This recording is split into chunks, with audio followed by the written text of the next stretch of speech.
हम लोग को आंसर करना टफ हो जाता है। तो इस वजह से क्रिस्टल थ्योरी की ये कुछ खामियां थी। अनदर वन वाज कि वो कंपाउंड का कलर एक्सप्लेन नहीं कर पाते। कंपाउंड का कलर एक्सप्लेन करने की हम बात करें तो I will give you an example. ये जो अपनी एनसीईआरटी है उसके अंदर ये वाला एग्जांपल गिवन है कि एक सेकेंड, सो उसके अंदर ये वाली चीज गिवन है कि निकल H2O6+2, ठीक है, निकल +2 वाली स्टेट में इसमें EN हमने ऐड किया। EN क्या है? एक लिगेंड है। अगर आपको इसका नाम याद हो, इसका नाम होता है इथेन 1,2 डायमीन। ये अपना एक लिगेंड है और ये बाइडेंटेट लिगेंड है, बाइडेंटेट लिगेंड है, ठीक है। सो ये जो निकल का कॉम्प्लेक्स था ना, ये शुरू में तो था ग्रीन कलर का। जब मैंने इसके अंदर इथाइलिन डायमीन या इथेन 1,2 डायमीन ऐड किया, इट बिकम्स NiH2O के 4 ही बचेंगे क्योंकि बाइडेंटेट है तो 2 वाटर निकालने पड़ेंगे ना, ठीक है। और यहाँ पर एक EN आ गया, ये +2 ऐसे ही रहा और 2H2O बन गया। तो इसका कलर हो जाता है पेल ब्लू कलर का। सो ऐसा क्या हुआ यहाँ पर? तो हमने तो कल बीबीटी के अकॉर्डिंग बताया था कि कलर्ड होगा, ठीक है, कलर्ड होगा। और हमको तो लग रहा था एक ही कलर होगा Ni+2 वाली स्टेट में तो, बट यहाँ सडनली हमारा कलर ही चेंज हो गया, ग्रीन से ये पेल ब्लू कलर का हो गया। तो ऐसे कैसे हो गया कि द कलर हैज चेंज्ड? क्योंकि यहाँ पर पहले वाटर था, वाटर की जगह ये मतलब कलर क्यों चेंज हुआ ना, यहाँ पर ये water was a weak field ligand 6 के 6 और यहाँ पर ये EN आया ना, EN आ जाता है स्ट्रॉन्ग फील्ड लिगेंड्स में, तो इस वजह से कलर चेंज हुआ। ओके, बट यहाँ पर अभी आपको नहीं पता है, ये मैंने आपको आंसर बता दिया इधर कि इसकी वजह से कलर चेंज हुआ है, लेकिन अभी आपको नहीं पता है। अभी तो हमारे अकॉर्डिंग यही बात थी कि कंपाउंड का कलर सेम होना चाहिए एज पर बीबीडी, ठीक है। तो कलर चेंज हो गया। ऐसे ही इसी को अगर मैं एक और EN से ट्रीट करूं तो फिर से 2 वाटर मॉलिक्यूल्स निकलेंगे और अभी यहाँ पर हो जाएगा H2O का होल ट्वाइस, EN के 2 +2 और ये हो जाता है ब्लू कलर का, ब्लूइश पर्पलिश कलर का। देखो फिर से कलर चेंज हो गया। और अगर मैं इसको दोबारा से एक और EN के साथ ट्रीट करवाऊं तो H2O तो सारे के सारे खत्म हो जाएंगे। अब बच्चों EN के 2 +2 और फिर से 2 वाटर मॉलिक्यूल्स निकले। अब कलर चेंज हो जाता है टू वॉयलेट। ये चीज समझ में आई? मैंने क्या बोला? बीबीटी के अकॉर्डिंग हमको कल इतना ही पता चला कंपाउंड कलर्ड या कलरलेस है, दैट इज इट। तो मेरे अकॉर्डिंग तो ये वाला और जो इधर ये वाला है, इन दोनों का कलर सेम होना चाहिए था ना बीबीटी के अकॉर्डिंग। या इसका भी कलर, इसका भी कलर, सब में हाइब्रिडाइजेशन तो सेम ही आ रही है। अभी यहाँ पर क्या हो रहा है, कैसे जो है कि why is the colour also changing. तो ये सारे के सारे इसके आंसर्स हमको देती है crystal field theory. Okay, got it? हमको रीजन समझ में आया क्यों हमको CFT पढ़नी है। करीना तुम कल क्यों एब्सेंट थी? पिछली क्लास में भी एब्सेंट थी, मैंने पूरा बीबीटी कराया था बेटा। एग्जाम हो रहे हैं? मैम, एग्जाम चल रहे हैं हमारे। अच्छा चलो, ओके, कोई बात नहीं। प्लीज बीबीटी का वीडियो लेक्चर देखना, ओके। वैलेंस बॉन्ड थ्योरी के कल बहुत सारे एग्जांपल्स किए थे। खैर, यस मैम। अच्छा, और हमको अब जो है ना क्रिस्टल फील्ड थ्योरी पढ़नी है। अब क्रिस्टल फील्ड थ्योरी के हैं पोस्टुलेट्स गिवन, ठीक है, वो पोस्टुलेट्स हमको स्टडी करने हैं। ये जो मैंने रिएक्शन लिखा, ये CBSE की NCERT से रिएक्शन उठाया है। नीट के बच्चों के लिए पेपर मोस्टली पूरा का पूरा ना NCERT से ही आता है, ठीक है। ये वाले चैप्टर के अंदर NCERT से काफी आता है, तो ये उसी का चैप्टर वहीं से उठाया। तो हो सके तो बच्चों याद रखना ये वाला रिएक्शन। अब हम लोग शुरू कर रहे हैं क्रिस्टल फील्ड थ्योरी। अब क्रिस्टल फील्ड थ्योरी जो है ना बच्चों, उसके कुछ assumptions हैं, assumptions कह लो, postulates कह लो कि इस थ्योरी के अंदर क्या चीज हमको ध्यान रखनी है तब ये थ्योरी को अप्लाई करना है। तो अब हम वो सारी चीजें सीखेंगे। Got it? शुरू करूं CFT? Yes, ma'am. Okay, so I'm starting CFT now. Okay, चल शुरू करते हैं। अब सबसे पहले जो इसके अंदर बहुत सारी assumptions है, अभी मैंने 3 ही लिखी थी, बाकी सारी assumptions धीरे धीरे करके लिखते हैं। बैलेंस बॉन्ड थ्योरी में क्या था? मेटल और लीगेंड, बैलेंस बॉन्ड थ्योरी में मेटल और लीगेंड के बॉन्ड को हम कोवैलेंट मानते थे, है ना? जैसे जब भी ML6 बनाया तो ऐसे करके बनाते थे ऑक्टाहेड्रल शेप में, है ना? ML6 ऐसे करके बनाते थे ऑक्टाहेड्रल शेप, पूरा का पूरा कोवैलेंट बॉन्ड बनाते थे। लेकिन क्रिस्टल फील्ड थ्योरी में हम लोग ये मानकर चल रहे हैं कि मेटल और लीगेंड का बॉन्ड इज आयनिक।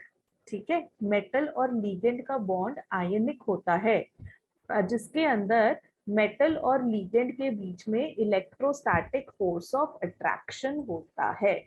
पहला पॉइंट देखो, मैं इसका मीनिंग समझा रही हूँ। जो कल हमने वैलेंस बॉन्ड थ्योरी पढ़ी थी ना, उसमें हमने बोला कि मेटल है, मेटल के लीगेंड्स के साथ बॉन्ड है ना? Let me show this to you example से।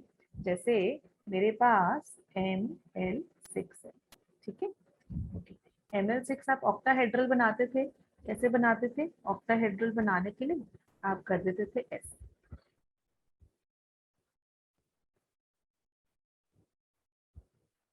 है ना? ML6 बनाया, जैसे आपने एक ऑक्टाहेड्रल कॉम्प्लेक्स आप बना रहे हो, तो आप बोलते थे कि M और L का bond is covalent. This is as per valence bond theory. Valence bond theory ने बोला कि मेटल और लीगेंड का बॉन्ड इज कोवैलेंट, बट हमने जो क्रिस्टल फील्ड थ्योरी है ना, क्रिस्टल फील्ड थ्योरी के अकॉर्डिंग मेटल और लीगेंड का बॉन्ड इज आयनिक। मेटल और लीगेंड के बीच आयनिक बॉन्ड है। ओके, आयनिक बॉन्ड का मतलब मेटल हमारा एक्ट करेगा एज अ कटायन और लीगेंड अपना एक्ट करेगा as an anion. Metal cation है, लीगेंड अनायन है, तो पॉजिटिव और negative electrostatic force of attraction होगा। क्लियर बच्चों? इलेक्ट्रोस्टैटिक फोर्स ऑफ अट्रैक्शन होगा। इलेक्ट्रोस्टैटिक इंटरैक्शंस हो रही है between central metal atom and the ligand. Clear? Yes, ma'am. Okay, चल आगे बढ़ते हैं। अब हमने बोला अगर लिगेंड अनायन है, अनायन जैसे कि OH minus, cyanide minus, Cl minus anions है, तो सेंट्रल मेटल आयन को हम लोग सिंपली कटायन मानकर चलते हैं। अगर लिगेंड न्यूट्रल मॉलिक्यूल है, न्यूट्रल मॉलिक्यूल जैसे अमोनिया, अमोनिया भी लिगेंड होता है, वाटर, ये हमारा न्यूट्रल मॉलिक्यूल्स है, तो हम लोग ये बोलते हैं कि इसका नेगेटिव एंड, जो ऑक्सीजन का लोन पेयर है ना, वो उसका नेगेटिव एंड, और सेंट्रल मेटल आयन, तो हम लोग ऐसा बोलते हैं कि डाइपोल्स बन गए हैं, negative end of their dipole is attracted towards the central metal atom. Alright, ये है इसका थर्ड पॉइंट। लिगेंड अनायन या न्यूट्रल मॉलिक्यूल कुछ भी हो सकता है, और उस केस में हम लोग इस तरह कर कर मान के चलते हैं।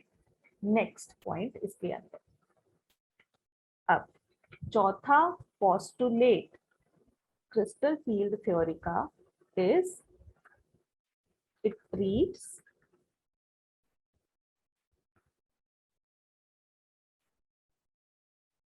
each ligand as a point of negative charge. Her ligand को ना नेगेटिव चार्ज का पॉइंट मान रहे हैं, ठीक है। एंड उसके साथ साथ हम लोग ये भी मान के चलते हैं कि लिगेंड को ना इस तरह कर कर मेटल के सेंट्रल मेटल एटम के अराउंड अरेंज करो कि जो अपने लिगेंड्स थे, जो ये लिगेंड्स है 1 2 3 4 5 6 6 लिगेंड्स है, उसको इस सेंट्रल मेटल एटम के इर्द गिर्द इस तरह कर कर आप अरेंज करो कि रिपल्शन बिटवीन द नेगेटिव, ये जो लिगेंड्स है ना, ये नेगेटिव पॉइंट्स है, इन सब के बीच में रिपल्शन मिनिमम हो। Okay, right this point. बच्चों ये assumptions इंपॉर्टेंट है, इनको साथ साथ नोट करते जाना। ये इसलिए इम्पोर्टेंट है कि जब भी आप इसको बाद में जब भी पढ़ोगे तो ये assumptions पढ़कर आपको समझ में आ जाएगा क्रिस्टल फील्ड थ्योरी में चल क्या रहा है, ठीक है। It treats each ligand as a point of negative charge, arrangement of ligands around central metal atom is such that repulsions between negative points, जो ligands है ना, the repulsions between these negative points is minimum, इन सब के बीच में repulsion कम से कम हो। Please note this points. आगे बढ़ते हैं फिर। Then ma'am. डन, चलो आई होप सबने कर लिया हो। फिर मैं नेक्स्ट उस पे चल रही हूँ।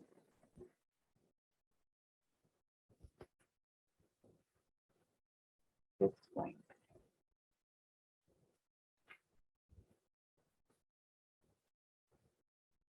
है ना, तो इस थ्योरी में हो क्या रहा है पहले मैं एक बार एक्सप्लेन करती हूँ और फिर मैं वो वाला पॉइंट लिखती हूँ।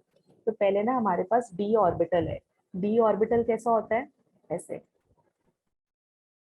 हमारे पास बच्चों डी ऑर्बिटल है, ठीक है।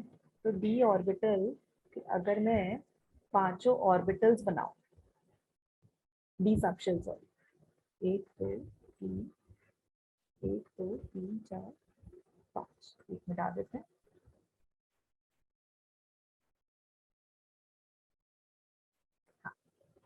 ठीक है ना, तो हमारे डी के कौन से होते हैं, D x Y, D Y Z, D Z x. इस वाले के लिए लिख लेते हैं D x square minus Y square, और इसको बोलते हैं डी जेड स्क्वायर।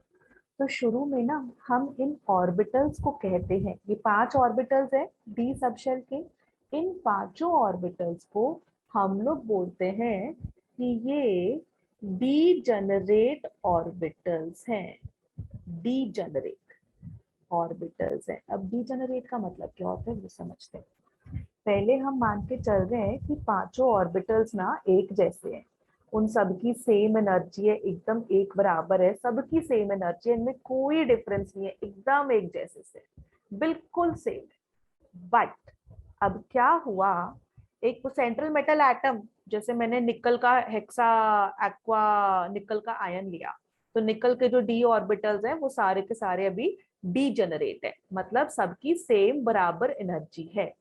अब इसके अंदर इसके पास ना लीगेंड अप्रोच किया, अभी वो जो जैसे Ml6 बनाना था, तो अभी तो ये मैंने M के जो है पांचों डी ऑर्बिटल्स बना दिए।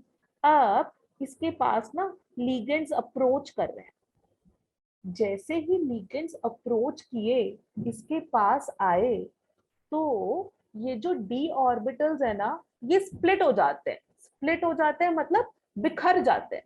बिखर जाते हैं कैसे, कि जैसे क्या बनाती हूँ, ये है इसके पास जैसे ही लिगेंड आया, मतलब ये लिगेंड्स आए तो ये ऑर्बिटल्स बिखर गए। बिखर गए ऐसे कि ये ऐसे हो जाएंगे,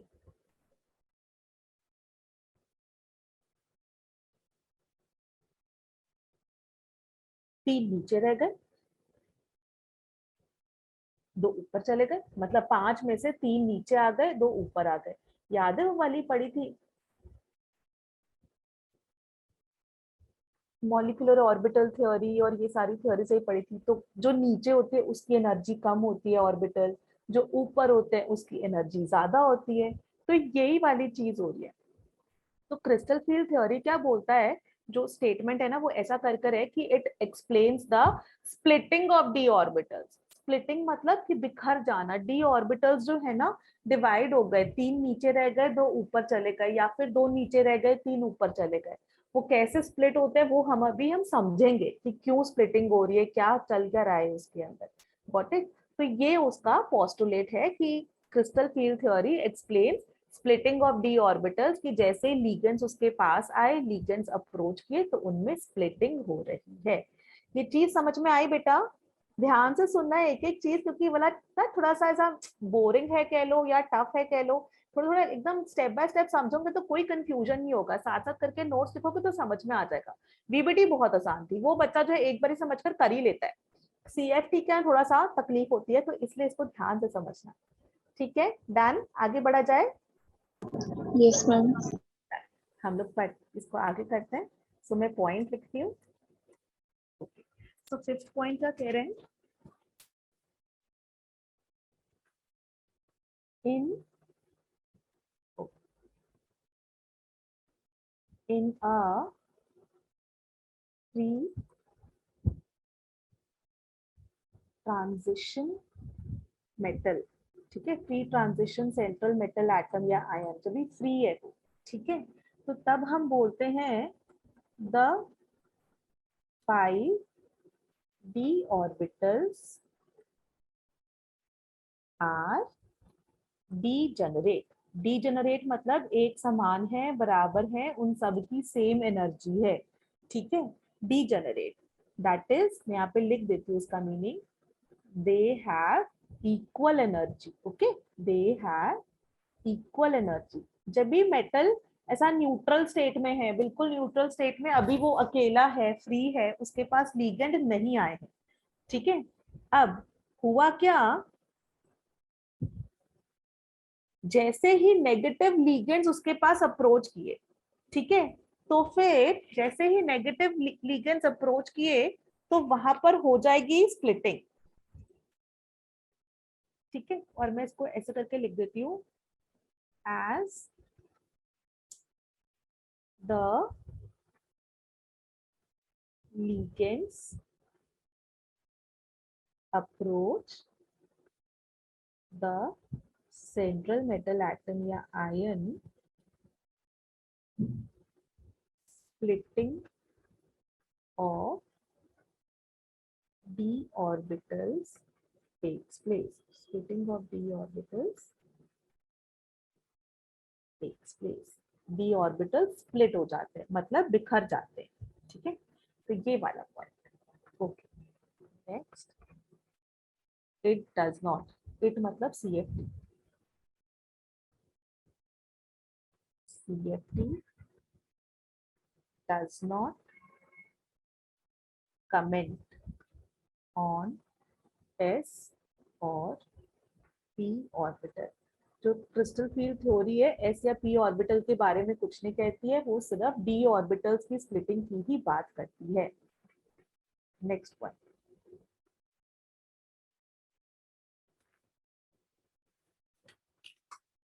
ठीक है।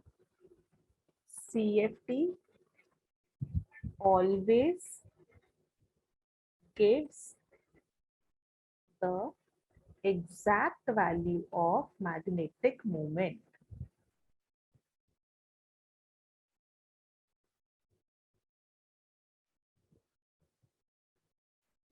मैग्नेटिक मूवमेंट की एकदम परफेक्ट एक्यूरेट वाली वैल्यू बताती है, ठीक है। ये इसके पॉइंट्स थे, जल्दी से लिख लो, फिर इसके आगे बढ़ते हैं, इसके आगे समझते हैं।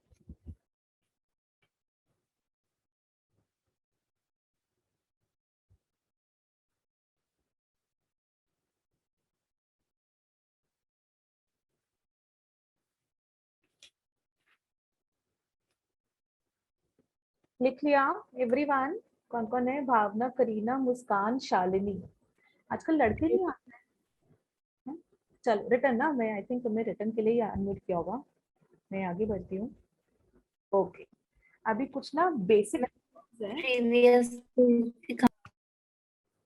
स्क्रीन दिखाओ। हाँ बेटा, ये वाला, यस मैम, मैम इससे पहले भी। इससे पहले वाली ये। Done ma'am. Done, okay let's start. अच्छा, अब इसके अंदर ना कुछ बेसिक टर्म्स मैं जो यूज करने वाली हूँ उनका मीनिंग लिख रही हूँ। पहला टर्म इज डीजेनरेट ऑर्बिटल्स, ये मैंने वहां पर भी समझा दिया था। ठीक है, डीजेनरेट ऑर्बिटल्स का मतलब होता है orbitals of equal energy. Orbitals की एनर्जी, वो वाले ऑर्बिटल्स जिनकी एनर्जी बराबर है। मतलब जब भी इसको हम बनाते हैं ना, तो हम लोग ऐसा ही बना देते हैं कि पांचों के पांचों इकट्ठे।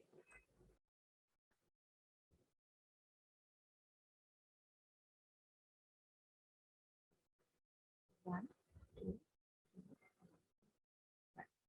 तो पांचों की एनर्जी एकदम बराबर है। ठीक है, हाँ, ठीक है।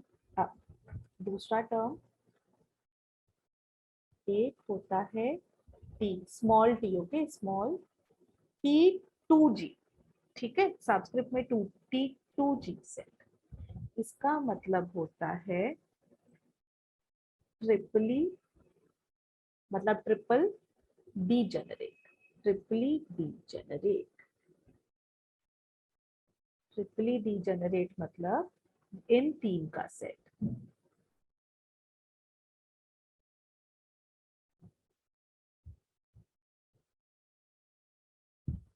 कौन से है ये तीन? D x Y, D Y Z, D Z x, ये हैं अपने ट्रिपली डीजेनरेट। ठीक है, इसको क्यों मैंने एक साथ लिखा,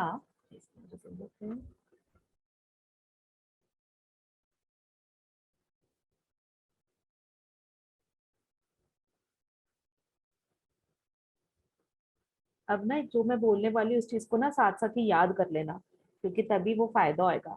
लेट्स से ये एक्स और वाई एक्सिस है, ये एक्स और जेड एक्सिस है, और ये वाई और जेड एक्सिस है। ठीक है, ये मैंने तीनों एक्सिस बना दी, X Y Z axis. Plane में सिर्फ जो है दो ही एक्सिस दिखा सकते हैं, तो मैंने इसलिए इस तरह करके बना दी। जब हम बोलते हैं डी एक्स वाई, तो डी एक्स वाई आपको याद है डी ऑर्बिटल ऐसा चार वाला होता है ना? तो जब भी हम डी एक्स वाई बोलते हैं ना, it lies between the axis. मतलब डी एक्स वाई होता है ऐसे, ऐसे, ऐसे, ऐसे। डी एक्स वाई ऐसे ही अगर हम बोले कि डी एक्स जेड, तो एक्स और जेड एक्सिस के बीच में लाई करते हैं इसके चारों लोब्स ऐसे। और हम बोले डी वाई जेड, तो एक, दो, तीन, चार। अभी याद रखना कि जब हम बोल रहे हैं ट्रिपली सेट, ट्रिपली डीजेनरेट वाला, D x Y, D Y Z, D Z X, इन तीनों की एनर्जी बराबर है, इन तीनों की एनर्जी सेम है, पहली बात ये। और जब हम बोले x Y, d x y बोले, तो डी एक्स वाई का मतलब है वो एक्स और वाई एक्सिस के बीच में इसके चारों लोब्स लाई कर रहे हैं। अगर हम बोले डी एक्स जेड, तो एक्स और जेड एक्सिस के बीच में, है ना, नाम से ही क्लियर है, एक्स जेड है तो एक्स और जेड एक्सिस है, एक्स और जेड एक्सिस के बीच में इसके लोब्स लाई करें। हम बोले डी वाई जेड, तो वाई और जेड एक्सिस के बीच में इसके चारों लोब्स लाई कर रहे हैं। ठीक है, d x Y, D Y Z, D Z x. Clear? Note this down. इसके अंदर डी ऑर्बिटल, ऐसे डी ऑर्बिटल्स जिनके ना लोब्स जो है एक्सिस के बीच में लाई कर रहे हैं, उनको हम बोलते हैं एक्सिस के बीच में लाई कर रहे हैं।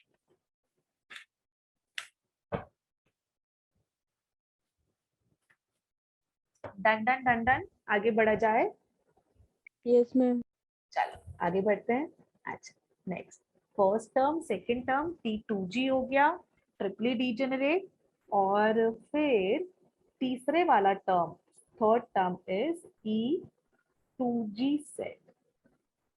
इसको आप बोलते हैं बच्चों, इसका नाम होता है डबली डीजेनरेट। डबली डीजेनरेट इसमें आते हैं D x square minus Y square और डी जेड स्क्वायर। ठीक है, इन दोनों आते हैं और इन दोनों का ऐसा मतलब इन दोनों की बराबर एनर्जी होएगी। ठीक है, मैं ऐसे ही बना देती हूँ फटाफट से। ठीक है, इन दोनों की एनर्जी बराबर होती है। डी जनरेट मतलब बराबर एनर्जी, है ना। तो एक है d x square minus Y square D Z square, दो है इसलिए डबल डी जनरेट। यहाँ पर तीन थे D x Y D Y Z D Z X, इसलिए triple degenerate. Triply cut off triple degenerate, और यहाँ पे डबल डी जनरेट के लिए E2G लिखते हैं। ठीक है, ओके। नेक्स्ट इसका मैं स्ट्रक्चर बना के दिखाती हूँ होता कैसे। एक्स वाई एक्सिस, ठीक है। सो इसके अंदर, ठीक है, अच्छा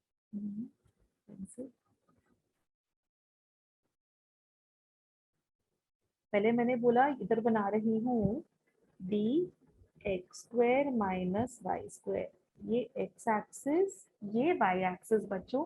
तो इसके वाले जो होता है ना, जो लोब्स होते हैं ना, lie along the axis. Along the axis मतलब एक्सिस के ऊपर ही लोब्स लाई कर रहे होते हैं।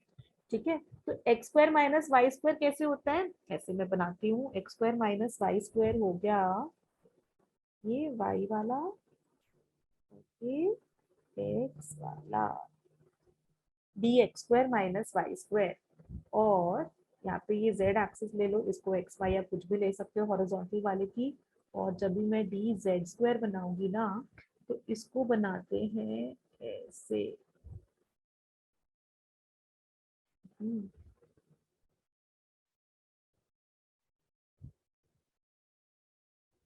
डी जेड स्क्वायर को बनता है कुछ ऐसे करके।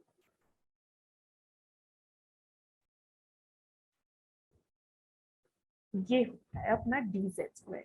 तो डिफरेंस देखना बच्चों, यहाँ से ध्यान से समझना, क्योंकि ना अदरवाइज ऑक्टाहेड्रल कॉम्प्लेक्स के अंदर स्प्लिटिंग समझाती तो समझ में नहीं आएगा जब ये ऑक्टाहेड्रल बन रहा है। तो हो क्या रहा है, सुनो ध्यान से, फिर से बता रही हूँ।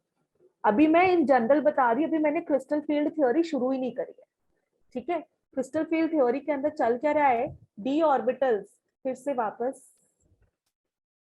क्रिस्टल फील्ड थ्योरी के अंदर चल क्या रहा है, वो बोल रहे हैं कि जो बॉन्ड है ना मेटल और लिगेंड के बीच में आयनिक है। ठीक है, इलेक्ट्रोस्टैटिक फोर्स ऑफ अट्रैक्शन होगा। ठीक है, अब उसके अंदर ये क्या कह रहे हैं कि हम लोग के जो 5 डी ऑर्बिटल्स है ना, d x Y D Y Z D Z x d x square minus Y square D Z square, ये 5 है हमारे डी ऑर्बिटल के मतलब डी सबशेल के 5 ऑर्बिटल्स है ये। अब इन पांचों की स्प्लिटिंग होएगी, बिखरेंगे वो। ठीक है, टूट के बिखर जाएंगे, अलग अलग हो जाएंगे। पहले ये बराबर एनर्जी के थे, अब जब ये बिखरेंगे तो किसी की एनर्जी कम होगी, किसी की एनर्जी ज्यादा होगी। जो नीचे होता है उसकी एनर्जी होती है कम, जो ऊपर होता है उसकी एनर्जी होती है ज्यादा। ठीक है, ओके। अब वो स्प्लिटिंग कैसे होगी, बिखरेंगे कैसे, ये समझने के लिए हमको क्या करना है बच्चों, हमको पहले जानना है कि d x Y D Y Z D Z x d x square minus Y square और डी जेड स्क्वायर, इनमें जो डी ऑर्बिटल्स, जो सारे के सारे डी ऑर्बिटल्स है ना, इसमें लोब्स अरेंज्ड कैसे होते हैं, ये अपने को समझना है। नाउ फिर से देखो, सो जो ये है d x Y D Y Z D Z x, तो इसके अंदर हम क्या बोलते हैं कि जो लोब्स है ना, लोब्स मतलब ऐसे गोले गोले से जो बना रखे हैं जिनके अंदर इलेक्ट्रॉन आते हैं, जो लोब्स है ना, दे लाई बिटवीन द एक्सिस, मतलब एक्स वाई के बीच में लाई कर रहा है डी एक्स वाई वाला, एक्स जेड के बीच में लाई कर रहा है डी एक्स जेड वाला, और वाई जेड के बीच में लाई कर रहा है डी वाई जेड वाला। ओके, ये याद रखना। Next d x square minus Y square, उसमें एक्सिस के अलोंग ही लाई कर रहा है, मतलब एक्सिस के ऊपर ही लाई कर रहा है। जेड वाले के अंदर D Z square Z axis के ऊपर ही लाई कर रहा है। इसको ना डी जेड स्क्वायर को ना बेबी टीथर, जो बच्चों के मुंह में नहीं लगा रखे, तो जो बच्चे चूसते रहते हैं उनको निप्पल जैसा लगा के रखते हैं बच्चे, है ना, तो वो वाली चीज, तो वो बेबी टीथर जैसा उसको बोलते हैं dz स्क्वायर को, कि मतलब z एक्सिस के ऊपर ही लाई कर रहा है। Got it? समझ में आया? ठीक है, आई होप मैंने बहुत देर इस पे लगा दी, अब तो पक्का से क्लियर हो ही जाना चाहिए, है ना? भावना, करीना, कोमल, मुस्कान, शालिनी। ओके, आगे बढ़ो बच्चों। Yes ma'am. Thank yes ma'am. Thank you. तुम लोग ऐसा रिप्लाई करते रहते हो ना, मुझे लगता है कि हाँ ठीक है, थैंक यू, सो ही नहीं है, पक्का सुन रहे हैं। यदि ऑफलाइन मतलब मेरे सामने जब बच्चे बैठे होते हैं तो मुझे पता होता है कि जगे हुए हैं, क्या कर रहे हैं, खेल रहे हैं, मस्ती कर रहे हैं, सुन रहे हैं, नहीं सुन रहे हैं।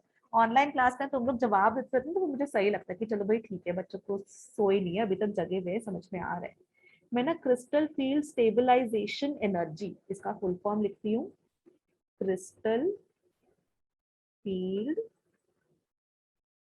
Stabilization energy, crystal field stabilization energy, और या फिर इसको स्टेबलाइजेशन एनर्जी के साथ साथ जो है, और एक और बोलते हैं कि क्रिस्टल फील्ड स्प्लिटिंग एनर्जी, ये भी कहते हैं इसको, दोनों नाम होते हैं फुल फॉर्म। और इसका जो डेफिनेशन होता है वो डेफिनेशन लिख देती हूँ। The difference of energy between two sets of d orbitals is called crystal field splitting energy या फिर क्रिस्टल फील्ड स्टेबलाइजेशन एनर्जी। और अभी इसको समझाऊंगी मैं। जो 5d ऑर्बिटल्स थे ना, ये 3 और 2 में बिखर रहे हैं, कि 3 इकट्ठे ट्रिपली 2g वाला, t2g वाला, और 2 इकट्ठे e2g वाला, ऐसे करके। तो पहले पांचों ऑर्बिटल्स मेरे बराबर थे, पांचों के पांचों डी ऑर्बिटल्स बराबर थे, और उसके बाद ये स्प्लिट हो गए। स्प्लिट कैसे हो गए? इस तरह कर कर स्प्लिट हो गए। T2G, DXY, DYZ, DZX ऐसे इधर आ गए, और EG इधर ऐसे आ गए। तो इसको बोलते हैं स्प्लिटिंग, कि पांचों के पांचों डी ऑर्बिटल्स बिखर गए, 3 नीचे रह गए, 2 ऊपर आ गए। वो कैसे होंगे, क्यों 3 नीचे आए 2 ऊपर आए, या एक केस में दोनों नीचे होंगे और ये 3 ऊपर आएंगे, वो वाली चीज भी हम लोग समझेंगे। ठीक है, तो अब हम समझते हैं कि वो बिखर कैसे रहे हैं। यहां से हम लोग अब शुरू करते हैं crystal field splitting. Crystal field splitting, जो स्प्लिटिंग हो रही है वो स्प्लिटिंग हो कैसे रही है, हम ये वाली चीज समझेंगे। सबसे पहले हम बात करेंगे इन ऑक्टाहेड्रल कॉम्प्लेक्स। ऑक्टाहेड्रल कॉम्प्लेक्स के अंदर अभी तक हम लोग ऑक्टाहेड्रल कैसे बोलते थे? बैलेंस बॉन्ड थ्योरी में हमने पढ़ा था ऑक्टाहेड्रल कैसे बनता है। sp3d2 होती है या तो हाइब्रिडाइजेशन, या फिर d2sp3 होती है। इतना ही हमने पढ़ा था, हाइब्रिडाइजेशन इतनी आई, तो इसका मतलब ऑक्टाहेड्रल कॉम्प्लेक्स है। अब यहाँ पर हम लोग क्या बोलेंगे?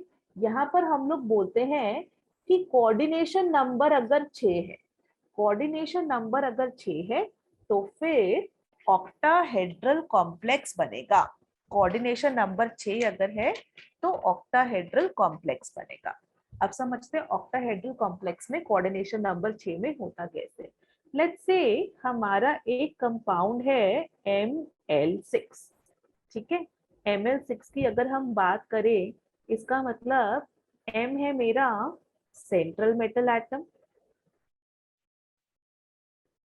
ठीक है, और L है अपने लीगेंड्स। एल अपने लीगेंड्स है, 6 लीगेंड्स हमारे पास है, 6 लीगेंड्स है।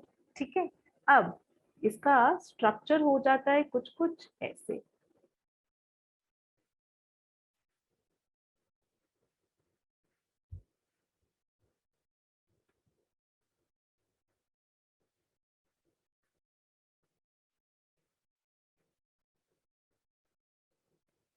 ठीक है, ये इस तरह कर कर इसका स्ट्रक्चर होता है। थोड़ा सा ऐसे करते हैं।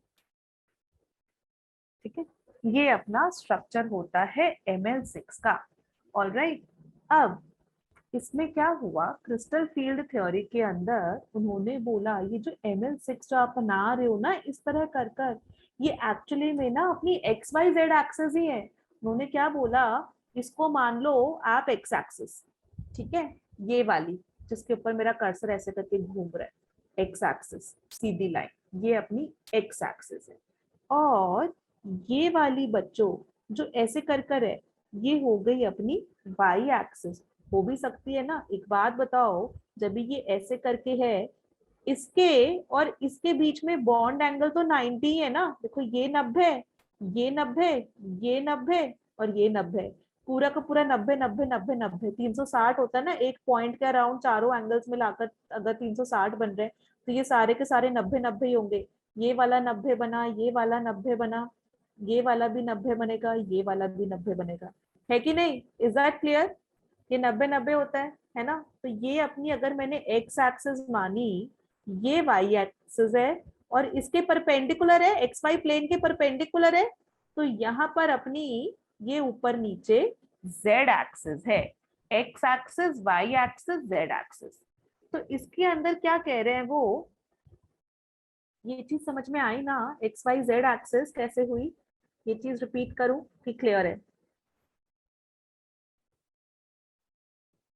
करीना क्लियर है बच्चे? X Y Z axis, ML6, Bhavana, Kareena, yes ma'am. कांच, यस मैम।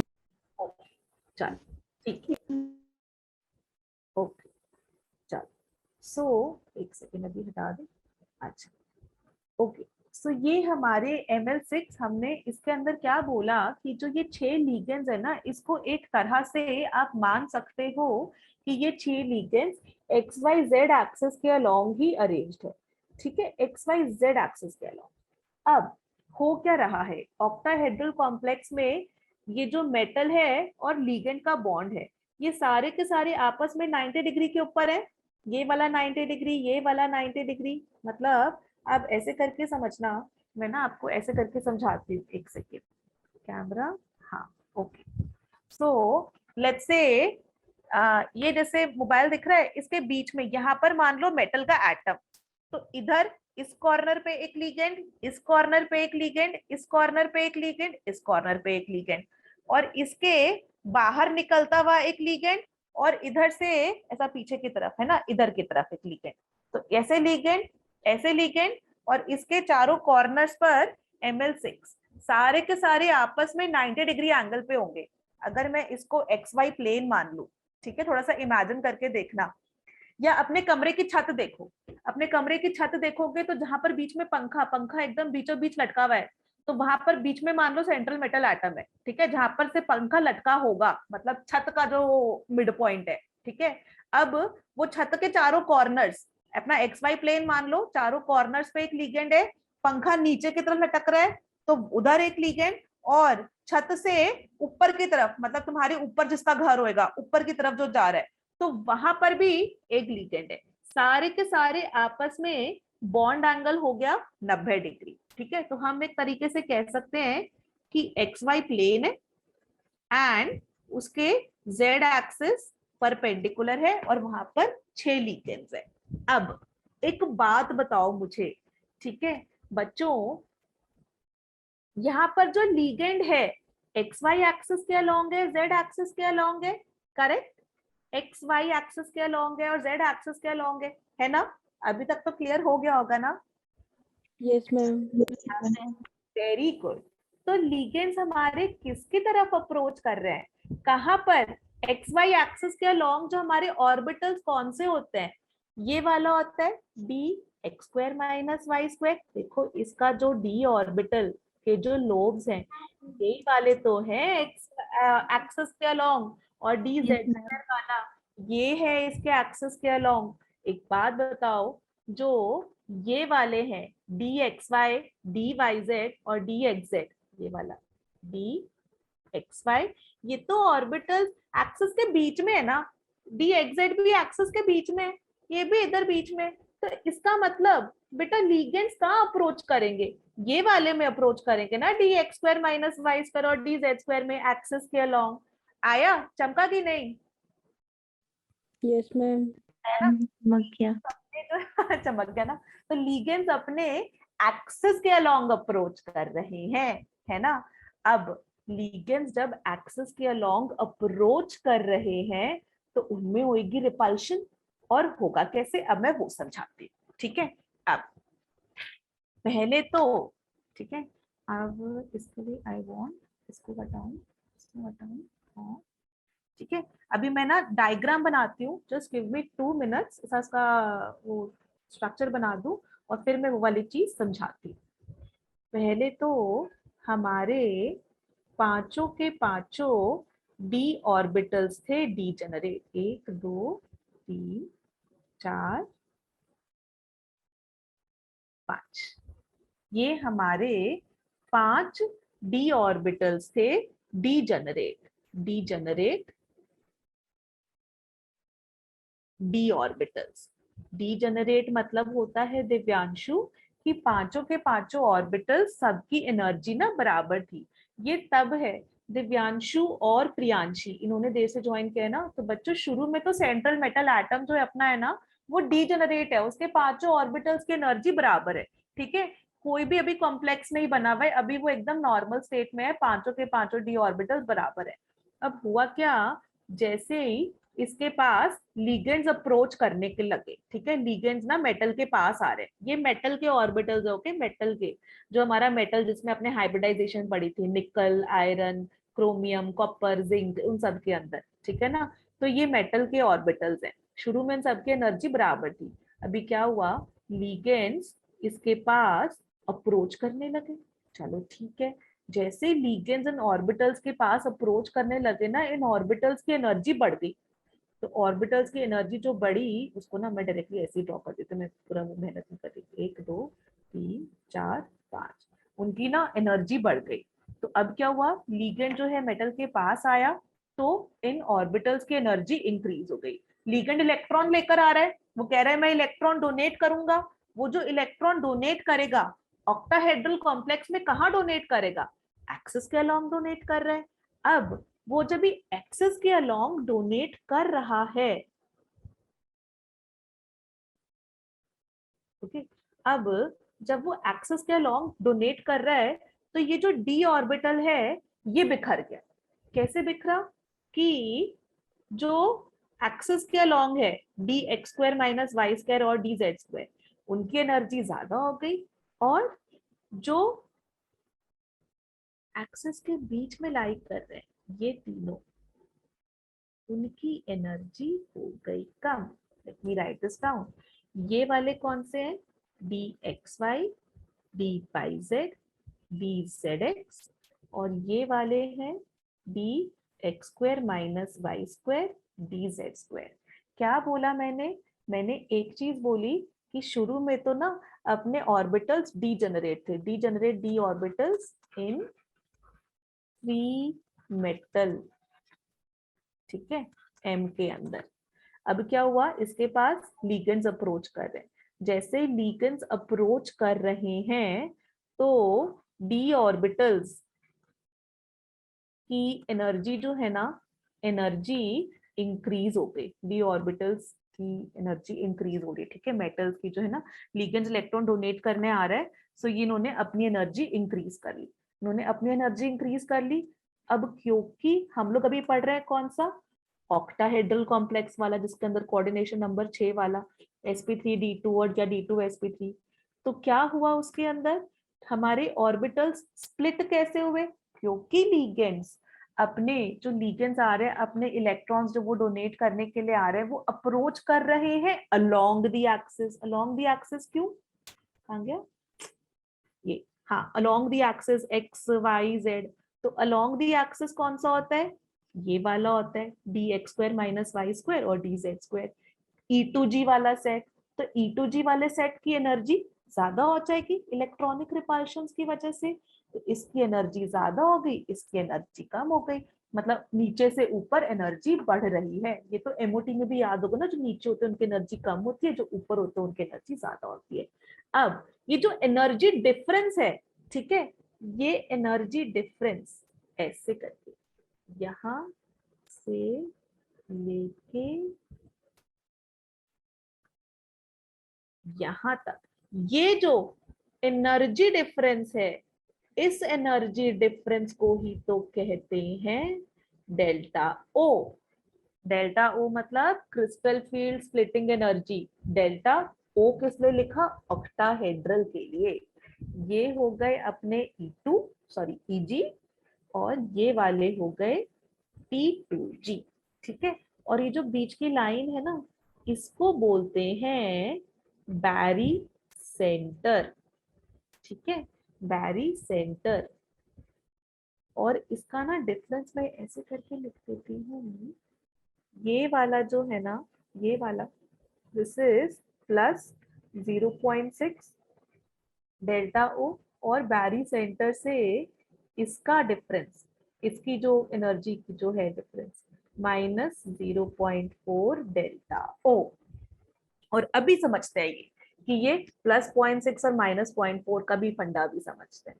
पर इतना तो समझ में आया ना कि जो ऊपर है वो d x square minus Y square और डी सेट स्क्वायर वाले हैं, इनकी एनर्जी ज्यादा है क्योंकि ligands along the axis approach कर रहे हैं। ये वाले d orbitals along the axis lie करते हैं, इनकी एनर्जी कम है क्योंकि ये बिटवीन द एक्सिस लाई करते हैं इनके लोब्स। ठीक है, तो इनकी एनर्जी कम है। And difference between T2G and EG is known as crystal field splitting energy. यहाँ पे हमने डेफिनेशन यही लिखी थी, difference of energy between two sets of d orbitals is called crystal field splitting energy.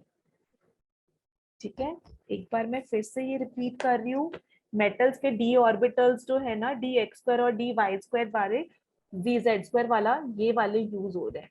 ठीक है, लिगेंड्स ना इन ऑर्बिटल्स के ऊपर ही अप्रोच कर रहा है। इसका मतलब क्या हुआ कि रिपल्शन होगी d x square minus Y square D Z square में। ठीक है, ऑर्बिटल्स और लिगेंड के इलेक्ट्रॉन क्लाउड में, तो रिपल्शन ज्यादा, तो फिर रिपल्शन ज्यादा तो एनर्जी ज्यादा, एनर्जी ज्यादा हुई तो ये ऊपर चले गए। अगर लिगेंड अप्रोच नहीं कर रहा होता, लेट्स से लिगेंड अप्रोच नहीं कर रहा होता, तो सारे ऑर्बिटल्स की ना एनर्जी सेम होती, सारे के सारे ऑर्बिटल्स। मतलब यहाँ पर हम लोग क्या बोल सकते हैं कि इस जगह पे डी एक्स वाई की एनर्जी बराबर है डी वाई जेड के, इसकी बराबर है डी जेड एक्स के, इसकी बराबर है d x square minus Y square के, और इसकी बराबर है डी जेड स्क्वायर के। इन सबकी एनर्जी बराबर है अगर लिगेंड अप्रोच नहीं कर रहे। बट जैसे ही लिगेंड ने अप्रोच किया, तो लिगेंड ना एक्सिस के ऊपर से अप्रोच कर रहा है। ठीक है, क्योंकि ऑक्टाहेड्रल कॉम्प्लेक्स है, पहले तो इन सबकी एनर्जी बढ़ेगी, ठीक है, रिपल्शन की वजह से, और फिर ये हो जाएंगे स्प्लिट। और ये स्प्लिट कैसे होंगे? ये और ये। ठीक है, ऑक्टाहेड्रल कॉम्प्लेक्स। हाँ बच्चों, क्या ये चीज समझ में आई? भावना, शालिनी, कोमल, डन, गुड। चलो ओके, थोड़ा सा ना मुझे ये वाला कॉन्सेप्ट थोड़ा कॉम्प्लिकेटेड लगता है, इसलिए ना मैं धीरे धीरे करके बता रही हूँ, और आई होप आप लोग को पक्का पक्का समझ में भी आए।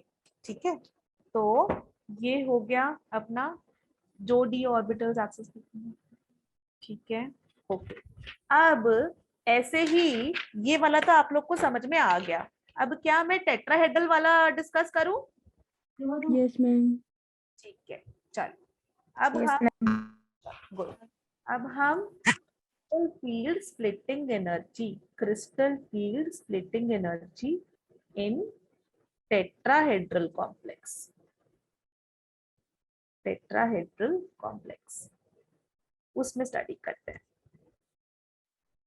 कॉम्प्लेक्स ये कैसे होता है ना, जैसे कि sp3 बोलते हैं हम इनको। ठीक है, तो अभी तक तो हम क्या बोलते हैं sp3, अरे डी वाला तो आया ही नहीं, या फिर dsp2 चलो बोल देते थे। तो अब इसके अंदर हमको समझ, तो जब भी टेट्राहेड्रल कॉम्प्लेक्स आप कभी लोगे, आपको बोले कोऑर्डिनेशन नंबर 4 है, क्योंकि यहाँ पर तो हम लोग कोवलेंट बॉन्डिंग की नहीं बात करें, यहाँ पर तो हम लोग आयनिक बॉन्ड की बात कर रहे हैं बच्चों। आयनिक बॉन्ड की बात करें तो हमको उस हिसाब से समझना है। कोऑर्डिनेशन नंबर 4 है तो CFSC आप इसके अंदर लगाओगे। ठीक है, कोऑर्डिनेशन नंबर 4 तो टेट्राहेड्रल कॉम्प्लेक्स वाला होगा। अब देखो, तो हमने ये पाया कि इसको हम लोग कंपाउंड को लिख लेते हैं जैसे कि ML4 कोऑर्डिनेशन नंबर 4 है, तो टेट्राहेड्रल या स्क्वायर प्लेनर वाला जो होता है, तो हमारे सिलेबस में जो एनसीईआरटी ने या फिर जो जेई में उसके सिलेबस में है ना, वो केवल टेट्राहेड्रल वाला ही है। जो ये वाला है स्क्वायर प्लेनर वाला, this is not in our syllabus, तो इस वाले को अपन डिस्कस नहीं कर रहे हैं। हमको सिर्फ टेट्राहेड्रल वाला ही डिस्कस करना है, DSP2 जेई एडवांस के लिए है, तो अभी हम लोग मेंस पर ही फोकस कर रहे हैं। तो I will be only teaching sp3 वाला, उसमें कैसे हो रही है। तो sp3 एक्चुअली sp3 नहीं बोलते, हम लोग बोल रहे हैं कि जो मॉलिक्यूल है उसका शेप इज टेट्राहेड्रल, क्योंकि शेप टेट्राहेड्रल है कोऑर्डिनेशन नंबर 4 के लिए, तो उसमें अब हम CFSC डिस्कस करेंगे। ये मत बोलना कि मैम आपने इसके अंदर sp3 बोल रहे तो d ऑर्बिटल तो है ही नहीं, तो वो नहीं है तो नहीं है। हमको तो आयनिक बॉन्ड देखना ना, हम लोग हाइब्रिडाइजेशन की बात नहीं कर रहे हैं, हम लोग आयनिक बॉन्ड की बात कर रहे हैं। कोऑर्डिनेशन नंबर 4 के बेसिस पर आप चलोगे। चलो, कोऑर्डिनेशन नंबर 4 है ML4। तो जब भी कोऑर्डिनेशन नंबर 4 है ना, तो इसके अंदर हमने ये पाया कि यहाँ पर टेट्राहेड्रल शेप आती है, ऐसी आती है टेट्राहेड्रल शेप बच्चों। और ये जो टेट्राहेड्रल शेप है, इसके अंदर ये ML बॉन्ड्स के बीच का एंगल होता है 109.5 डिग्री, सॉरी 109.5 डिग्री, यहाँ लिखना होगा ना 109.5 डिग्री। अब हाँ 109.5 डिग्री है, ठीक है बच्चों। एक बात बताओ, लीगेंड्स क्या 90 डिग्री पे लाई कर रहे हैं? नहीं, नहीं लाई कर रहे। तो अगर मैं इसे अपना XY एक्सिस बनाऊं, ठीक है, ऐसा रैंडम मैंने XY एक्सिस बनाया, तो लीगेंड का लाई कर रहा है XY के यहाँ पर नहीं, इधर को लाई कर रहा है ना। क्यों? क्योंकि 109 है ना, यहाँ से लेके यहाँ तक तो एंगल 90 होता है। अब 90 के भी एक्सिस, 90 के भी आगे चलना होगा ना मेरे को, 109 यानी कि 110 मान लो अप्रोक्सीमेटली, तो 110 पे जाना होगा, तो वो 90 के ऊपर आ गया ना, तो मतलब 90 के ऊपर नहीं, मतलब 90 के आगे, उसके फॉरवर्ड, मतलब उससे ज्यादा आ गया। तो क्या मैं यहाँ पर बोल सकती हूँ कि जो लीगेंड है, they are lying between the axis XYZ axis, है कि नहीं? Got it? ligands are lying between the axis, not on the axis. octahedral में था on the XYZ axis, but इधर जो ligand है वो कहाँ लाई कर रहा है? between the axis। क्या ये चीज समझ में आई? पक्का ना? चलो, मेरे को ये वाला कॉन्सेप्ट पता नहीं क्यों पढ़ाने में बहुत डर लगता है कि पता नहीं समझ में आएगा कि नहीं आएगा, और ऑनलाइन क्लास में तो और भी ज्यादा डर लगता है। इसलिए तुम लोग प्लीज ऐसा बोलना कि हाँ ये वाली चीज समझ में आई, स्पेशली जो बच्चे शुरू से ज्वाइंट है। जो बीच में ज्वाइन किए ना उसमें मतलब मैं समझ सकती हूँ बच्चे, थोड़ा सा आप लोग को तकलीफ होगी समझने में, लेकिन जो पूरा शुरू से ज्वाइन किया है आई मीन 5:30 से, तो उसको आई होप एकदम क्लियर है। चलो ओके, सो इसके अंदर मैं बच्चों समझाती हूँ आपको हो कैसे रहा है। तो let's go on the next page. तो यहाँ पे जो हमारे d ऑर्बिटल्स यूज होंगे वो dxy, dyz और dxz, क्योंकि लीगेंड्स हैं वो अप्रोच कर रहे हैं between the axis, between the axis है, तो ये वाले हो गए ऑर्बिटल्स। तो इसका मतलब जो T2g है इसकी एनर्जी ज्यादा होगी कंपेयर टू Eg, करेक्ट? बहुत सारे बच्चे पढ़ते हैं, किसी बच्चे ने बहुत सारे। पहले तो हम लोग बना लेते हैं 1 2 3 4 5। तो इधर तो हमारे डीजेनरेट d ऑर्बिटल्स, डीजेनरेट मतलब इन सब की एनर्जी एक बराबर है। अब क्या हुआ, लीगेंड ने अप्रोच किया, जैसे लीगेंड ने अप्रोच करना शुरू किया तो इन सब की एनर्जी बढ़ गई। तो इन सब की जो एनर्जी बढ़ी, कंट्रोल C कंट्रोल V, और इसको यहाँ आ गया। अब ये जो इधर आ गए, सो अब क्या हो रहा है,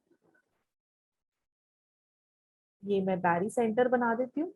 तो अब क्या हो रहा है, जो T2g वाला है, क्योंकि बिटवीन दी एक्सिस अप्रोच कर रहे हैं, तो T2g आ जाएंगे ऊपर 1 2, और Eg रह जाएगा नीचे। इधर कर दिया T2G और इधर रह गया G। ठीक है, और ये फिर से अपना बैरी सेंटर हो गया। ये जो बैरी सेंटर है ना, अलग अलग जगह अलग अलग इसका वो लिख रखा है, किसी बुक में लिख रखा है BARI सेंटर, या फिर किसी जगह में BARY ये भी लिख रखा है बैरी सेंटर की स्पेलिंग। ठीक है, तो जो तुम्हारी इच्छा हो वो यूज कर लेना। और इन ऑर्बिटल्स के बीच की energy crystal field splitting energy, तो इसको बोलते हैं यार डेल्टा टी। वहां पर ऑक्टाहेड्रल में था डेल्टा ओ, ऑक्टाहेड्रल का ओ, और इधर हो गया डेल्टा टी, टेट्राहेड्रल का T. Crystal field splitting energy in tetrahedral complex. और जो ये वाला और ये वाला, इसका भी एनर्जी डिफरेंस लिख देते हैं। तो this is plus 0.4 delta T, और ये वाला इज माइनस 0.6 डेल्टा टी। ठीक है, तो अब क्या हो रहा है, लोब्स जिन ऑर्बिटल्स के एक्सिस के बीच में लाई कर रहे हैं ना, तो उनमें रिपल्शन ज्यादा होगी, तो इसलिए जो है T2G ऊपर आ गया, EG नीचे आ गया। और एक वो भी लिख देती हूँ, ये एज इट इज अपने पास मेंशन्ड है कि crystal field splitting energy in tetrahedral complex is equal to 4/9 crystal field splitting energy in octahedral complex. देखो ना, ऑक्टाहेड्रल के अंदर नंबर ऑफ लिगेंड ज्यादा है, तो वहां पर रिपल्शन ज्यादा होगी। ठीक है, तो स्प्लिटिंग एनर्जी ज्यादा होगी, इसलिए ऑक्टाहेड्रल वाले की स्प्लिटिंग एनर्जी ज्यादा है, टेट्राहेड्रल वाले की कम है। और टेट्राहेड्रल वाले की splitting energy is equal to 4/9 of octahedral. ये बात समझ में आई? भावना क्लियर है बेटा? Yes ma'am. और उसके बाद करीना, तुमको समझ में तो आया होगा ना बच्चे, आज का तो बिल्कुल कल से डिफरेंट ही है ना? तो क्लियर है ना बेटा? Yes ma'am. है ना? दिव्यांशु, कुछ कुछ समझ में आया बच्चे? यस मैम, कुछ कुछ। कुछ कुछ, कोई बात नहीं। थोड़ा सा शुरू का वीडियो देखना, मैंने बहुत धीरे धीरे पढ़ाया, बहुत धीरे धीरे। जो लेक्चर टीचर जैसा 1.5 घंटे के अंदर जो CFSE खत्म कर देते, मैं उसको अपने आप ही 3 घंटे मान के चल रही हूँ कि मैं नेक्स्ट क्लास में भी CFSE को पढ़ाऊंगी, जिससे कि वो समझ में आ जाए पक्का से। तो इसलिए ना, पुरानी जो शुरुआत की थी आधे 1 घंटे की जो तुमने मिस करी है, वो पक्का से एक बार देख लेना, तो आपको डेफिनेटली आई प्रॉमिस समझ में आ जानी चाहिए। मुस्कान क्लियर है? कोई डाउट है? No ma'am. कोमल, तुमको क्लियर है? शालिनी? Yes ma'am. चलो गुड। प्रियांशी बेटा, आप भी देर से आए थे, तो आप भी टाइम निकाल कर रिकॉर्डिंग देख लेना, हाँ, तो आपको भी समझ में आ जाएगा, वरना पुराने वाला काफी लिंक्ड है, थोड़ा समझने में तकलीफ हो सकती है। ठीक है, चलो ओके। सो ये हो गई अपनी crystal field splitting energy in tetrahedral complex और ऑक्टाहेड्रल कॉम्प्लेक्स। ठीक है, ये तो हमने बात कर ली क्रिस्टल फील्ड स्प्लिटिंग एनर्जी की। अब इस क्रिस्टल फील्ड स्प्लिटिंग एनर्जी के अंदर ना, मैं ये समझाती हूँ, एक सेकेंड।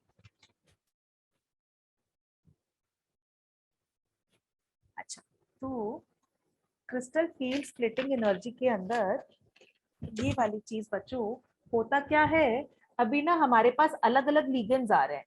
कुछ लीगेंड्स ना स्ट्रॉन्ग फील्ड लीगेंड्स होते हैं, तो अगर वो स्ट्रॉन्ग फील्ड लीगेंड्स हैं, देखो कुछ लीगेंड्स स्ट्रॉन्ग फील्ड लीगेंड्स हैं। स्ट्रॉन्ग फील्ड लीगेंड्स मतलब वो ना बहुत ज्यादा रिपल्शन दे देते हैं, तो उन केस में अगर रिपल्शन ज्यादा होगी तो स्प्लिटिंग ज्यादा होगी, स्प्लिटिंग ज्यादा तो क्रिस्टल फील्ड स्प्लिटिंग एनर्जी ज्यादा।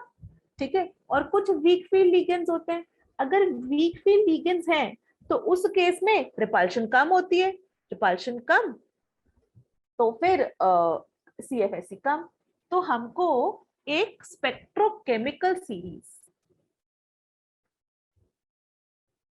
स्पेक्ट्रोकेमिकल सीरीज, एक ना स्पेक्ट्रोकेमिकल सीरीज के बने। तो स्पेक्ट्रोकेमिकल सीरीज है ये किताब में लिखी हुई है, आपकी जो भी टेक्स्ट बुक्स होंगी उसके अंदर लिखी हुई होगी। मैं एज इट इज लिखती हूँ यहाँ पर। ठीक है, I माइनस Br माइनस फिर SCN थायोसाइनेट, फिर क्लोराइड, फिर sulphide, chloride OH minus oxalate फिर वाटर लेस देन, इसके बाद आगे का लिख रही हूँ, इधर आइसोथायोसाइनेट, इधर थायोसाइनेट था, इधर आइसोथायोसाइनेट आ गया, फिर EDTA, फिर अमोनिया, इथाइलिन डायमीन, इसको इथेन 1,2 डायमीन भी कहते हैं, NO2 माइनस CN माइनस। ये है अपनी, यहाँ से अपना शुरू हुआ weak field ligand. Weak field ligand चलता है अपना बेसिकली वाटर तक। कहाँ है वाटर? ये रहा, यहाँ तक वीक फील्ड लिगेंड चलता है और यहाँ से अपना स्ट्रॉन्ग फील्ड लिगेंड शुरू हो जाता है।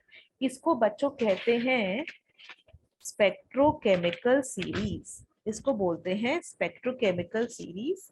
Iodide, bromide, SCN minus, Cl minus, ये पूरा का पूरा यहाँ पर वीक फील्ड लिगेंड्स है, स्ट्रॉन्ग फील्ड लिगेंड्स है। और हम ना एक तरह से ये भी बोल सकते हैं कि यहाँ से यहाँ चलने में, ठीक है, और फिर यहाँ से यहाँ चलने में, एरो बना देते हैं, इधर से इधर चलने में और फिर इधर से इधर चलने में, तो हमारी इंक्रीजिंग ऑर्डर ऑफ है डेल्टा O, इंक्रीजिंग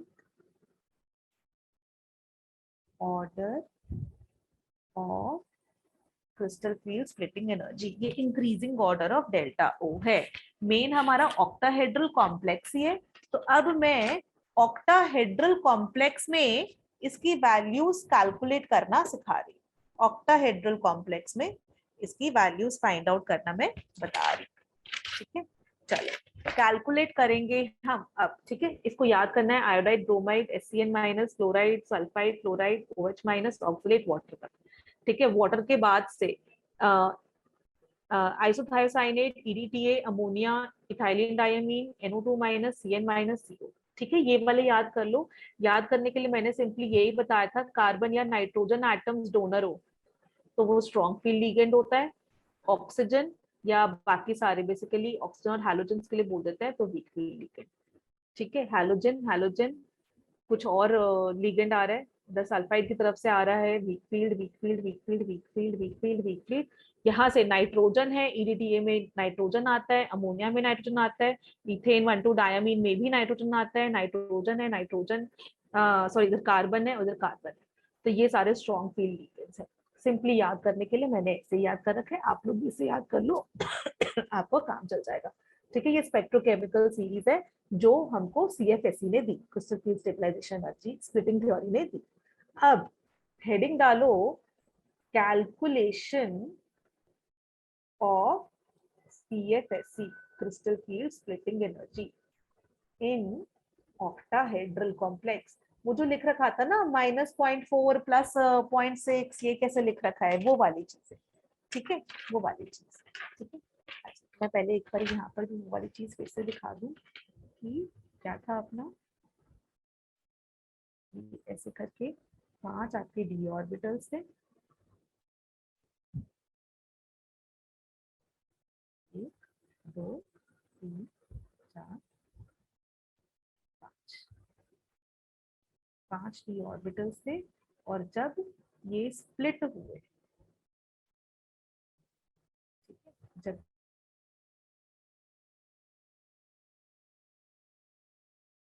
स्प्लिट हुए तो फिर यहाँ के इसके अंदर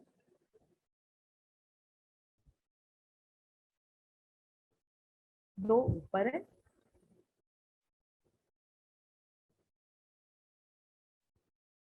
और 3 नीचे, ठीक है ना। अलोंग दी एक्सेस वाले ऊपर है और वो वाले बिटवीन दी एक्सेस वाले नीचे है।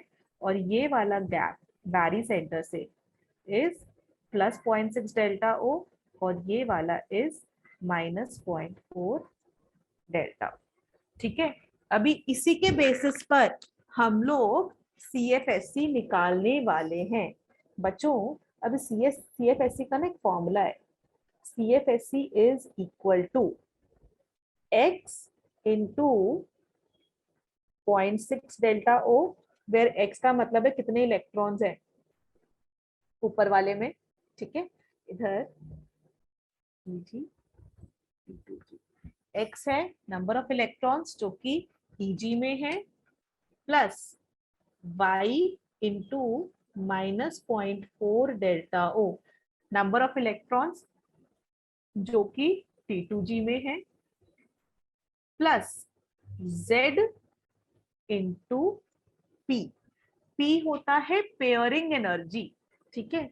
X का मैं मीनिंग लिख दूं, X is equal to number of electrons in Eg set, Y is equal to number of electrons in T2G set और P is equal to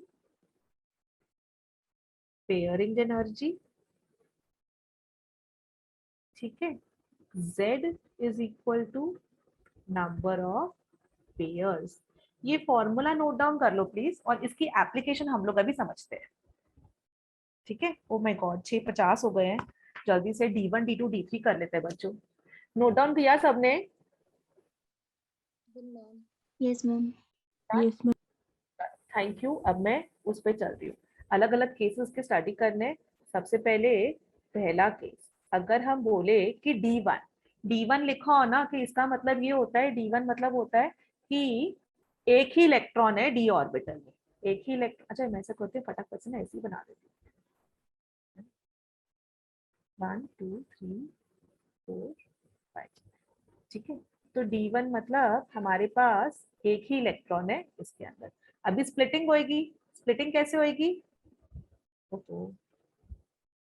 splitting होगी ऐसे कि T2G नीचे आया, 1 2 3, और Eg ऊपर गया, T2G और Eg ऊपर गया, ठीक है। सो अब ये एक इलेक्ट्रॉन यहाँ से, ये बैरी सेंटर बना देते हैं, बैरी सेंटर बना दिया, नीचे -0.4 डेल्टा O और इधर +0.6 डेल्टा O। तो एक बात बताओ, CFSE crystal field splitting energy कितनी हो जाएगी? ये एक इलेक्ट्रॉन था, अभी देखो सारे के सारे ना वो वाले रूल लगा देना जो हमने एटॉमिक स्ट्रक्चर में पढ़े थे, aufbau rule, Pauli's exclusion principle, Hund's rule, ठीक है। तो उसमें क्या था कि पहले नीचे वाला भरता है फिर ऊपर वाले जाते हैं, है ना। ओके, तो CFSE कितनी हो जाएगी? नीचे वाले में एक इलेक्ट्रॉन है तो 1 इंटू -0.4 डेल्टा O, प्लस ऊपर वाले में कोई इलेक्ट्रॉन है नहीं है, 0 इंटू 0.6 डेल्टा O, प्लस कोई पेयर है, Z इंटू पी करना था, Z इंटू पी इधर, तो 0 पेयर्स है इंटू पेयरिंग एनर्जी, तो पेयरिंग एनर्जी तो है ही नहीं, कोई इलेक्ट्रॉन पेयर हुआ ही नहीं। तो CFSE की वैल्यू कितनी आ गई? -0.4 डेल्टा O, ये आ गई -0.4 delta O, which is crystal field splitting energy. एक, तो जब भी वो स्प्लिटिंग हो रही है तो उसकी वैल्यू आ रही है -0.4 डेल्टा O। Got it? जब भी D1 है, D1 केस 1 में, इसी से हमको समझ में आएगा। हम लोग कहते थे ना कि D5 exactly half filled highly stable है, या D10 कि मतलब 10 के 10 फुल्ली फिल्ड डी ऑर्बिटल है तो वेरी स्टेबल, या D5 है मतलब exactly half filled D orbital है तो वेरी स्टेबल है। ऐसा क्यों क्यों बोलते थे? तो क्रिस्टल फील्ड स्प्लिटिंग एनर्जी ना उसको अच्छे से समझा रही है। Got it? क्या फर्स्ट वाले का समझ में आया बच्चों? ये वाली चीज -0.4 delta O, is it correct? Yes, ma'am. चलो थैंक यू। अभी नेक्स्ट में चलते हैं, ठीक है। Second is D2। D2 के लिए कैसे करेंगे? मैं ऐसा करती हूँ, एक ना पहले अच्छा सा बना देती हूँ, है ना, उसी को कॉपी पेस्ट कर लेंगे। 1 2 3 4 5, ठीक है। और यहाँ पर ले लेते हैं, जल्दी से खुद ही फाइंड आउट करो जब तक मैं बना रही हूँ।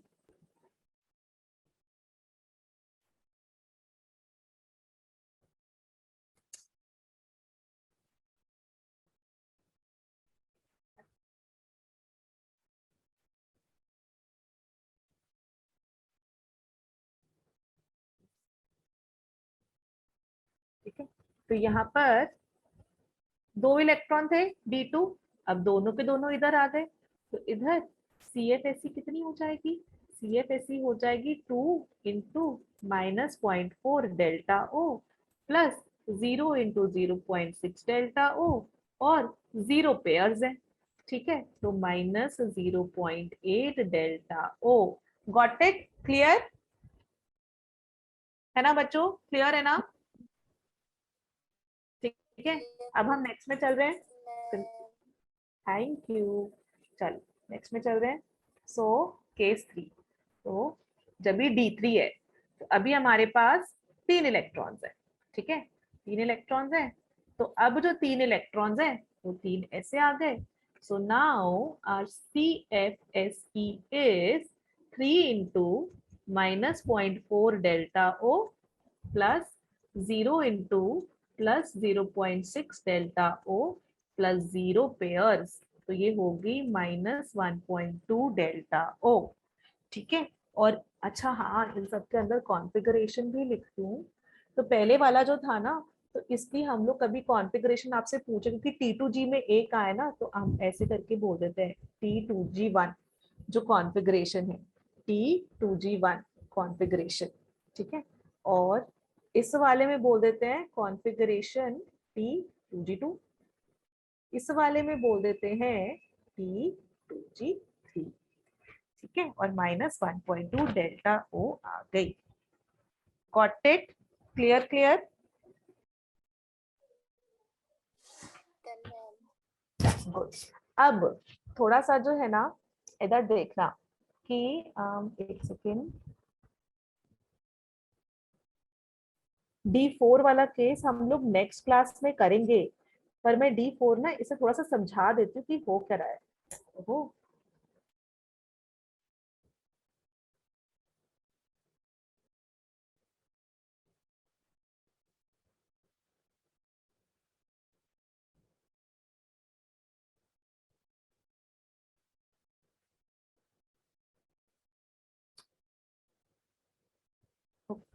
Late me write down. D4 में हो क्या रहा है, ठीक है, प्रॉब्लम क्यों आती है कि D4 के अंदर हमें समस्या क्या आ रही है। ये हमारे D के 5 थे, ठीक है, और नीचे हमने बना दिए 1 2 3 और ऊपर ये बना दिए 2, ठीक है।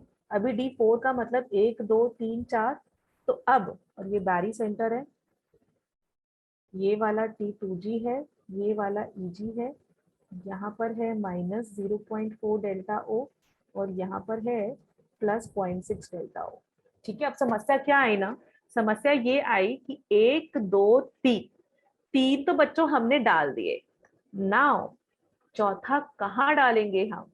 क्या चौथा इधर डालेंगे? कर्सर को देखना इधर, क्या चौथा हम चौथे को हरे से बनाते, क्या इधर डालेंगे या इधर डालेंगे? वो कैसे जज करेंगे कि वो पेयरिंग करवानी है या स्प्लिटिंग करवानी है और ऊपर भेजना है? Got it? तो D4 से लेके D10 पर चलते हैं कि हमारा लिगेंड वीक है कि स्ट्रॉन्ग है, या पेयरिंग एनर्जी या CFSE के बेसिस पे कि डेल्टा O जो है अपना स्प्लिटिंग एनर्जी कम है कि ज्यादा है, वो वाली चीज हम लोग स्टडी करेंगे D4 से D10 के केसेस में।